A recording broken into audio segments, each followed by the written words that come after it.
c'est parti pour le tirage des énergies de novembre 2016. Alors j'ai purifié toutes les cartes et vous pourrez voir dans une autre vidéo comment je me suis débrouillée. Et là je vais demander donc à l'oracle, aux cartes des sorciers de nous préciser la nature des énergies semaine après semaine. Alors attention, vu la tronche du mois de novembre, je vous conseille pas de faire du lundi au dimanche. Je vous conseille plutôt de considérer les quartiers de lune, partant de la nouvelle lune jusqu'à la nouvelle lune. Ce sera plus équitablement partagé, donc premier quartier de lune, quartier par quartier, c'est plus simple. Ça découpe le mois en 4 plus précisément et plus logiquement pour ce mois-ci. Comme ça, vous ne serez pas surpris si c'est pas le lundi que ça change les énergies, etc. Voilà, ça c'est ce que je vous conseille pour ce mois. Donc, petit aura, on va mélanger les cartes. Voilà, pour bien avoir toutes les possibilités de cet oracle qui se lit dans les deux sens, que c'est très sympathique. En espérant que le mois de novembre soit moins relou que les tirages précédents, parce que j'avoue que j'ai notamment plus fait de tirage parce que les énergies étaient trop reloues, franchement. J'ai fait des tirages quand les énergies commençaient à vraiment être denses et chiantes. Donc là, j'espère que ça s'est allégé, hein, qu'on va tirer vraiment de la carte positive et que voilà, ça va être beaucoup moins relou. Parce que c'est vrai que on verra. Voilà, donc clair et un éclairage sur les énergies. Hop, voilà. Non, voilà. C'est parti, c'est parti, c'est parti. Premier quartier de lune du mois. Hop. Hop. Hop. Hop. Hop. Hop. Deuxième. Troisième. Je vais pas tirer. Peut-être regarder derrière. J'ai l'habitude de regarder derrière. Alors, regardez derrière. Ah, ça déjà, c'est bien. La dame du jeu. Alors, je vais vous montrer cette carte, c'est mieux. Je regarde par rapport à ma caméra. Mais en fait, voilà. Alors, désolée, je voulais le faire en lumière naturelle, mais j'ai pas eu le temps. Avec le changement d'heure, ça vient trop vite la nuit. Même si... Attendez, je vais essayer de mettre un petit peu plus de lumière. On verra si ça marche. Oui, un peu. Voilà. Donc... La dame du jeu. Bon, vous aurez le descriptif, mais c'est plus pour avoir l'image. Voilà, donc là, il y a Pan, / le diable. Et c'est la fête. Donc, si ça doit caractériser le mois de novembre, eh ben, j'achète, franchement. Plaisir, jouissance, c'est pas super sérieux, c'est détente, quoi. Donc ça, c'est pas mal la carte de l'arrière. J'aime bien regarder la carte de l'arrière. Alors, on va commencer pour ce qui va commencer. Alors, on a la Saint-Jean. La Saint-Jean est renversée, mais c'est pas négatif, puisque ça nous parle de constance et d'assurance. Excusez-moi, je ne montre pas du tout bien la carte, voilà. Bon, elle est renversée, donc on voit pas trop, je pense que l'image est pas trop importante. Constance, assurance, c'est genre... voilà. Force intérieure, en fait. Bien sûr, vous aurez les précisions de chaque carte. Alors, à l'endroit... Cette fois-ci, je vais essayer de bien vous montrer la carte, voilà. Donc, c'est l'améthyste. Alors, introspection, revalorisation. Bah, c'est vachement congruent avec la carte d'avant. Assurance, quoi. Introspection, revalorisation. On se regarde un peu le nombril, quoi. Hop. Ensuite, le grenat. En tout cas, là, c'est que du positif, donc c'est bien. Grenat, créativité, fertilité. Donc ça, c'est bien, parce que j'avais l'habitude de la tirer de l'autre côté, de l'inverse. C'est bien qu'elle soit dans ce sens-là. Donc pour l'instant, que du positif. avec 2 pierres. Et enfin, voilà, action témérité. Donc grosse force intérieure hein, pour la première, la lune croissante en première phase là. C'est vraiment... Alors là, elle est retournée, donc on voit pas, c'est pas forcément... Donc c'est le cercle magique. Saint-Jean, améthyste, grenat et cercle magique. Si je vais essayer d'avoir une compréhension globale de ces énergies-là, celles-là, enfin ces deux-là sont vraiment en raccord. Dans les trois là, créativité, fertilité, action, témérité, tout se recoupe bien en fait. Hein. C'est qu'on a de l'allant, ça c'est clair. Toutes les femmes sont occupées à faire quelque chose, elles vont de l'avant, elles regardent dans une direction précise. On a 2 pierres centrales, donc l'améthyste et le grenat. Donc spiritualité, action quoi. Et puis donc la Saint-Jean. Ouais, le faste. Et le cercle magique. Ouais, la magie quoi. Voilà, bon. Ça reste. Voilà, général, c'est ce qui vient. Donc maintenant pour la deuxième, donc du premier quartier à la pleine lune. Est-ce que ça va être aussi positif, on sait pas. Alors, on a Toussaint, ce qui est drôle parce que nous sommes à la Toussaint. Alors, humilité, respect. Alors ça, c'est le côté positif de la carte, qu'elle soit retournée, hein, parce que l'autre côté, c'est autorité et transgression. Donc, humilité et respect. Pour l'instant, dit comme ça, c'est une carte neutre. Ensuite, alors toujours dans l'autre sens. Alors, première carte un peu négative, on va dire. Donc c'est la thaumaturgie, excès, inconstance. Alors, est-ce qu'il y a une leçon à apprendre par rapport à l'humilité ou au respect? On va voir, faudrait voir dans les détails des cartes, je ferai l'analyse écrite plus tard. Ensuite, alors dans le bon sens cette fois, je vous montre bien la carte. Donc c'est la malachite, travail et volonté.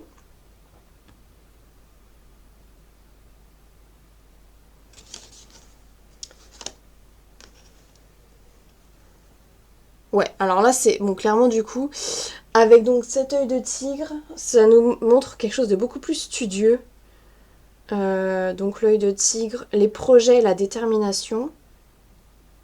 Voilà, c'est super sérieux comme ouais, super sérieux comme mes énergies. Avec voilà le petit bémol de peut-être de l'excès de travail et peut-être aussi de l'inconstance du travail. Mais voilà, on a cette volonté, l'humilité, les projets, il y a l'envie, voilà. On veut s'y coller quoi. Tout simplement. Alors ce qui est marrant, c'est qu'il y a 2 cartes retournées, 2 cartes dans le même sens. Ces 2 femmes-là sont en train de tenir une malachite. Alors une malachite, non, c'est une coupe et un œuf. Plus vers la fertilité, quoi, en vert, donc c'est la grosse fertilité quand même. Et puis là, c'est un peu plus chaotique. Ouais, plus chaotique, plus nocturne. Enfin, ouais, c'est peut-être. Voilà, c'est lié aux énergies de la Toussaint, parce qu'on y sera encore toujours un peu dedans, qui sont assez chaotiques quand même. C'est un peu le bordel, quoi. Mais bon, ça va, franchement. Allez, continue, 3e semaine, on croise les doigts. Alors, par contre, bon, bah là, c'est bon. Bah voilà, fallait pas croiser les doigts. Donc là, je vous montre pas trop longtemps parce que c'est donc l'aubépine, l'inconstance et la méfiance. Donc, bon, pas le top du top. Donc ça, c'est de la pleine lune au dernier quartier. Hein. Semaine de la pleine lune au dernier quartier. Armoise, voyage, risque.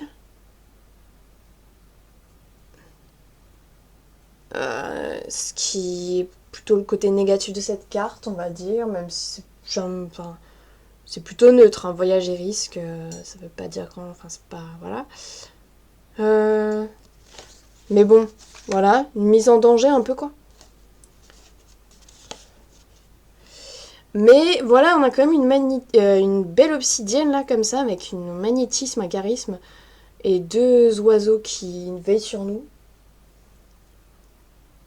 Donc on a quand même un peu le courage de faire de se mettre en danger quoi.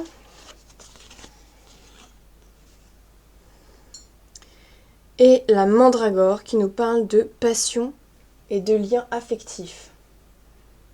Ça m'intéresse de savoir un peu les détails de cette carte.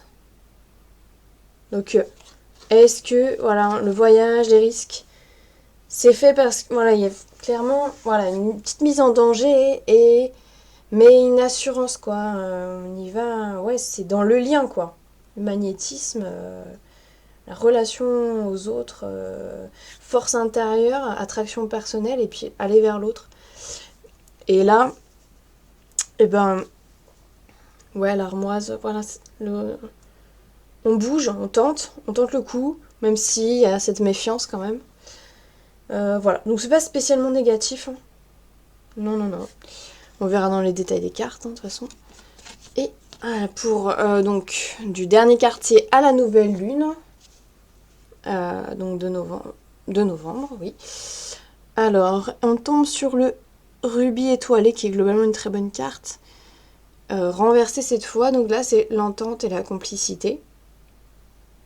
Alors, est-ce que c'est en lien par rapport à... Voilà, on a risqué un truc et il y a ce rubis étoilé qui...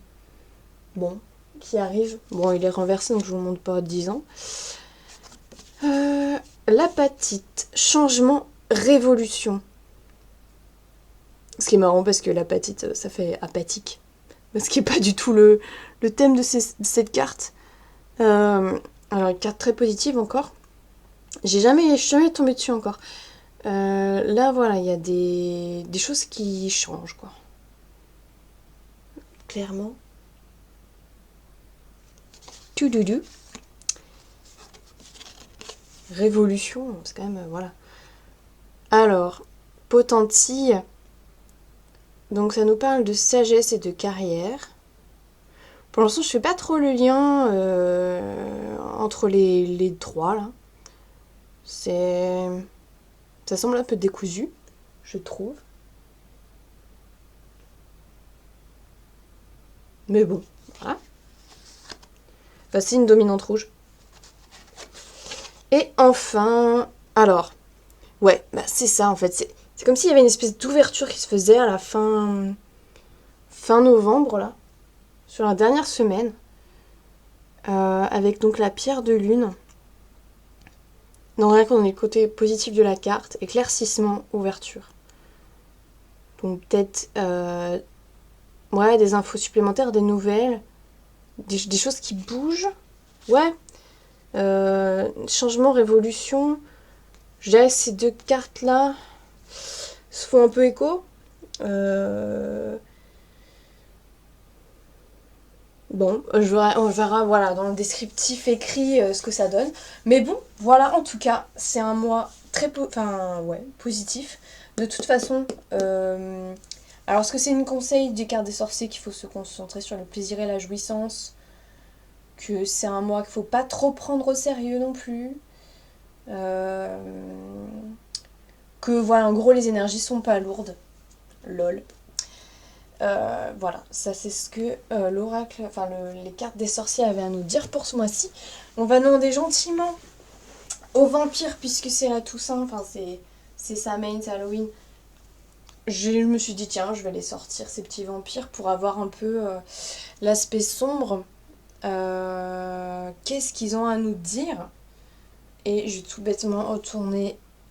Donc le jeu a déjà été purifié et béni, donc c'est du gâteau. Alors, ah ben, ce n'est pas négatif. Hein, parce que donc je vous montre vraiment la petite vampire qu'on a sous les yeux. Voilà, donc ça, c'est tout simplement l'espoir. Anticipation, belle perspective, souhait. Alors est-ce que notre intuition, nos projets professionnels, relationnels on gagne en confiance en soi par rapport à tout ça. Peut-être. En tout cas, voilà. C'est ce que... Est-ce que je... Oui, je vais vous lire quand même le descriptif de cette carte.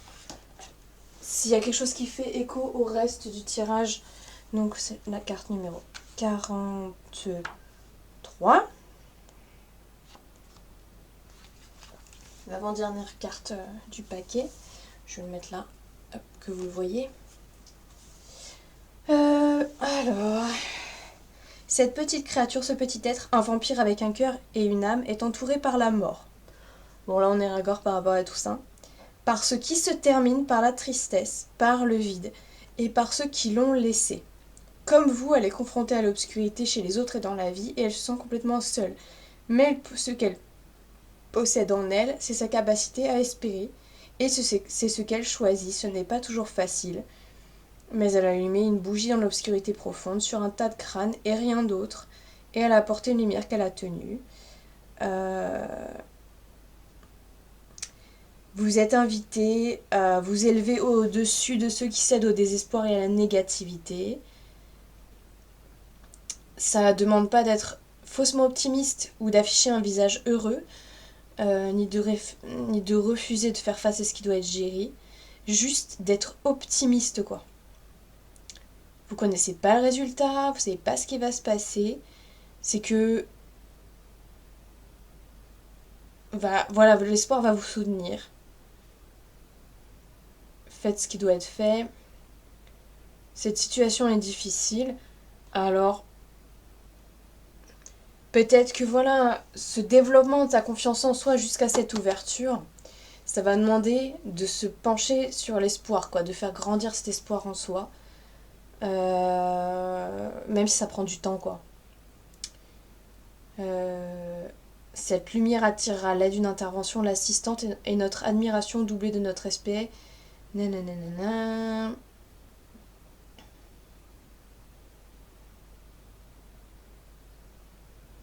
Alors la bénédiction, votre capacité à créer des possibilités dans une situation apparemment désespérée et difficile fait ressortir le meilleur chez les autres, ce qui a un effet d'entraînement fort.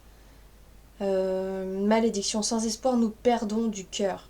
Si l'espoir vous semble inutile, sachez que le fait d'espérer, de choisir de croire qu'il y a encore des raisons d'envisager l'avenir avec optimisme, créera un résultat plus positif que ce que vous avez en ce moment sous les yeux. Alors, vous allez bientôt avoir de l'espoir, cela rendra plus facile à supporter ce qui se passe en ce moment. Cette contrainte est éphémère et demain les choses iront mieux. Voilà, donc promesse d'espoir, quoi. Alors par rapport à des difficultés, à voir. Moi j'ai demandé à mes anges, personnellement, de m'aider à avoir, dans une quête amoureuse, relationnelle on va dire, plus d'espoir justement. Donc si ça arrive, c'est bien. c'est bien. Alors, je vais faire un tirage. Alors beaucoup de tirages là, mais bon, c'est sa main, alors on peut y aller, on peut se faire plaisir. Passé, présent, futur, l'oracle de la Wicca. C'est parti. J'ai envie de le tirer comme ça. Alors on a le masque inversé, ça c'est pour les énergies du passé.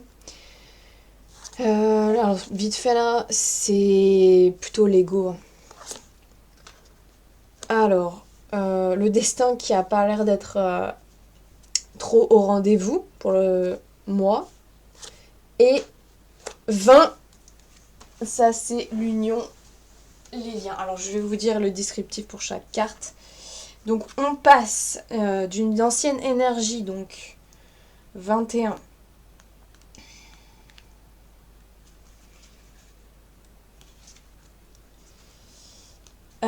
Tout ce qui brille n'est pas d'or. Évalue attentivement la sincérité des choses dites et des intentions exprimées. Ok, alors qu'est-ce qu'on peut dire ? Peut-être des déceptions. Ouais, des choses déçues, en fait. C'est sur les vieilles énergies. Les énergies de ce mois, qui sont en transformation. 16, ça fait pas super plaisir, en fait. C'est Il semble parfois que le destin ne se soucie aucunement de vous. Dans les moments difficiles, cherchez des enseignements à apprendre et laissez que cela transforme le mal en bien.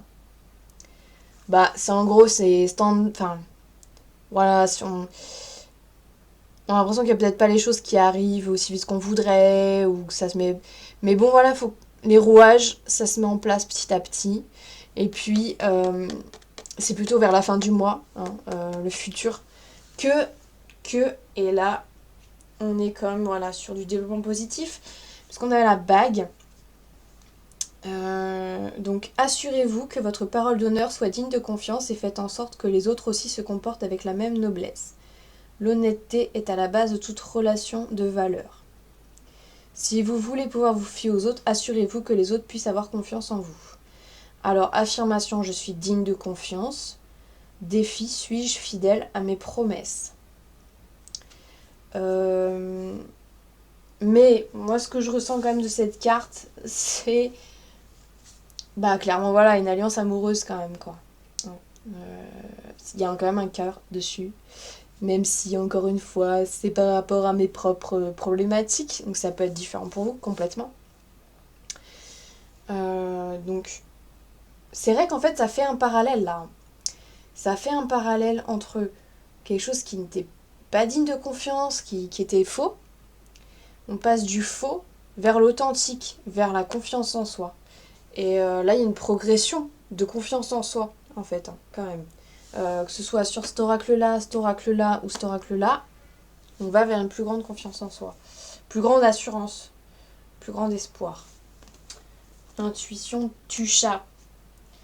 Donc ça, c'est le point de vue de l'oracle Wicca. Est-ce que je montre l'arrière? Ça va faire un peu beaucoup peut-être si je vous montre l'arrière, parce que j'ai encore l'oracle des changelins. Enfin, pardon, excusez-moi, des métamorphes. En stock. Est-ce que c'est too much là? Non, juste un petit conseil des métamorphes. Ouais, on va... Je verrai si... Alors, il reste un peu de temps. Allez. Alors, ben ça c'est original. Alors, on est de nouveau sur cette thématique de fin. Thématique de fin pour le renouveau, donc parce que c'est le phénix de la lune décroissante. Alors, je vais essayer de vous montrer bien, voilà. Le phénix de la lune décroissante, quelque chose va prendre fin pour le moment. Alors, l'oracle des métamorphes, c'est dans une perspective évolutive en fait qu'on l'utilise. Donc là, c'est la carte 13. J'avoue que je ne l'ai pas forcément déjà tirée. Celle-là, je la connais pas forcément très bien. On va voir ce qu'elle a à nous dire. Nous devons tous apprendre à laisser les choses se terminer. Ce moment est venu pour vous.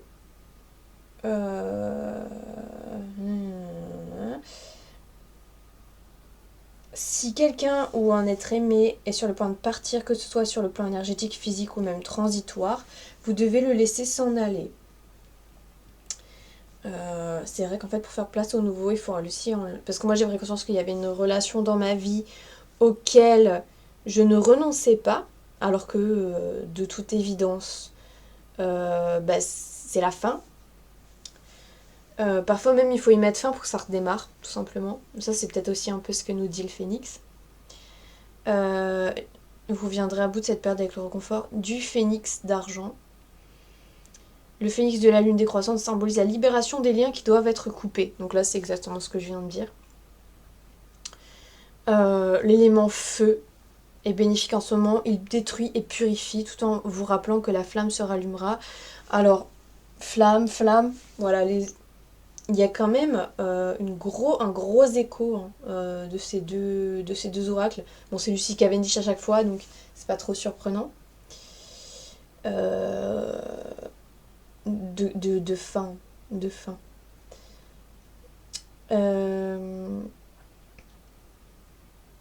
Restez actif pendant que cette métamorphose vous rend visite et que la mort par crémation du phénix de la lune décroissante parvient à une libération.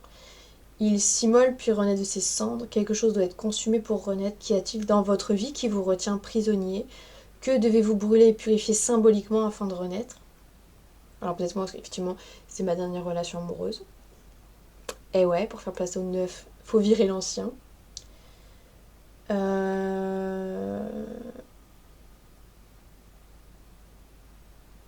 Quelque chose où quelqu'un a choisi ce moment pour partir. De ses cendres surgira quelque chose de neuf et de familier à la fois. La mort est nécessaire à la renaissance.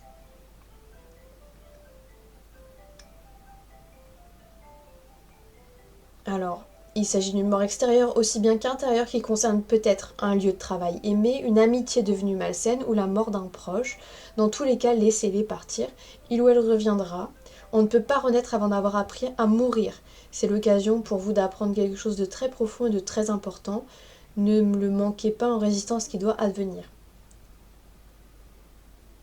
Effectivement, c'est une lune décroissante depuis l'hémisphère sud, juste. C'est une précision. Parce qu'elle habite en Australie, la madame. Juste un petit aparté. Moi, j'ai découvert récemment il fallait quand même que je fasse des purifications, voire un bannissement de petites saloperies qui peuvent s'accrocher quand on est spirituellement éveillé. Et ça peut être ça. Hein. C'est ce que j'ai fait tout à l'heure, mine de rien. J'ai fait brûler ma flamme intérieure pour virer ce qui était malsain. Voilà, Phoenix style. Ça a fait du bien. J'ai fait ce qui devait être fait. Donc peut-être que ça vous inspire. Moi, ça résonne pas trop avec moi, mais peut-être j'ai l'impression que ça peut aider des gens ce mois-ci à faire face à de la perte. Faut que vous ayez vraiment conscience que voilà, pour renaître, il n'y a pas le choix, il faut apprendre à mourir. Ceux qui loupent le coche du deuil, de laisser aller les choses, de laisser la mort. Je vous invite d'ailleurs à regarder ma vidéo du YouTube Pagan Challenge sur Samhain, parce que je vais en parler. Parce que moi, voilà, tout le mois de novembre, j'ai envie de célébrer la mort, célébrer la non-vie, qui est simplement un état transitoire, mais qui est la racine de la vie, et qu'on a tendance à trop occulter. Moi, j'ai envie de lui faire une place avant Yule, avant le renouveau. Donc, voilà, faut pas avoir peur de l'obscurité de la mort, parce que c'est dans l'obscurité qu'on voit le mieux la lumière aussi. Voilà, je vais vous laisser parce qu'on a tiré pas mal de cartes. Moi on a des conseils. On a des conseils pas mal pour ce mois-ci, mais globalement les énergies du moment, elles sont sympas. C'est relax, c'est évolutif, c'est bien comme tout. J'ai bien fait de refaire un petit tirage, merci Samhain. N'hésitez pas à commenter, à poser des questions. Voilà, si vous voulez des précisions personnelles par rapport à vous, je peux consulter. Voilà. J'espère que ça vous aidera vraiment pour traverser ce mois-ci.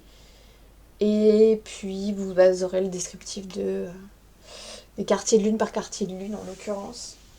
Voilà, sur le blog, hein, pauvre petit blog. Merci d'avoir regardé toute cette vidéo. Et puis, peut-être, alors je dis bien peut-être, au mois prochain, j'ai pas envie de m'obliger à faire des tirages tous les mois. Ça marche pas. Si on n'a pas envie, c'est que c'est pas le moment. C'est pas nécessaire, ou j'ai pas envie de baliser tous mes mois à venir. J'ai pas envie de forcément savoir à chaque fois. Là, ça me semble important parce que c'est Samhain et que c'est un moment divinatoire important. Que ça faisait un moment aussi que je l'avais pas refait.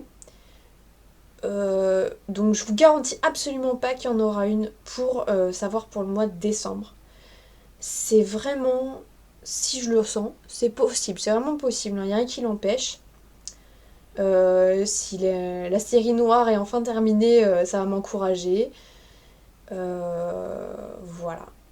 Et puis bien sûr, si jamais vous avez envie que je le fasse, moi ça me motive d'autant plus si vous me demandez, hein, bien sûr, sur ma chaîne, en message, sur Facebook ou autre, si vous voulez avoir des prévisions de ma part, comme ça par vidéo, demandez, hein, ça augmentera nettement les chances que j'en fasse, clairement. Je vous fais des gros bisous, portez-vous très bien, je vous souhaite un très bon Samhain et un beau mois de novembre.